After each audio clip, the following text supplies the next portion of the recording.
In today's video, I'm going to show you exactly how to empty trash in Notion step by step, even if you're completely new to the platform.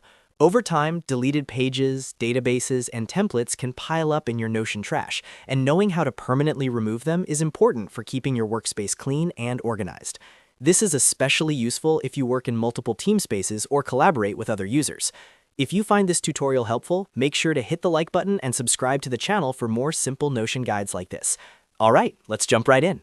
First, open your browser and go to www.notion.so. Make sure you're logged in to the correct Notion account, especially if you manage multiple workspaces.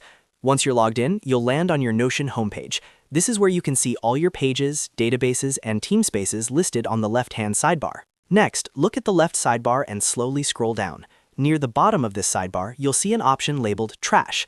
Go ahead and click on Trash.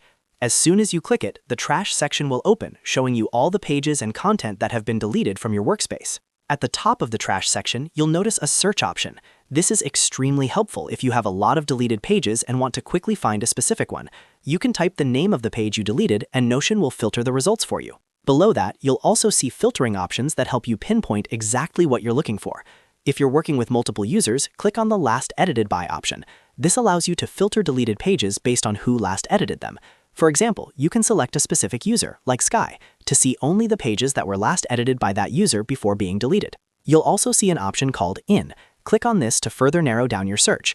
Inside the In option, Notion shows you where the deleted content originally lived. This can include templates, databases, pages, and other items you may have removed. This makes it much easier to locate specific deleted tasks or documents. If you're part of multiple Teamspaces, Notion will also show different workspaces under the Teamspaces section. This helps you understand which workspace the deleted content came from, which is especially useful for teams and shared environments. Now, once you've found the page you want to permanently delete, move your cursor to the right side of that page entry. You'll see a trash icon. Click on that trash icon to proceed. After clicking it, Notion will ask you to confirm your action. Click on Delete Page. As soon as you do this, the page is permanently deleted and completely removed from the trash. Keep in mind that once you delete a page from the trash, it cannot be recovered, so always double-check before confirming. You can repeat this process for any other pages you want to remove, effectively emptying your Notion trash and keeping your workspace clean and clutter-free. And that's it. You now know how to empty trash in Notion and permanently delete pages the right way. If this video helped you out, make sure to give it a thumbs up and subscribe to the channel for more easy-to-follow Notion tutorials. Thanks for watching, and I'll see you in the next one.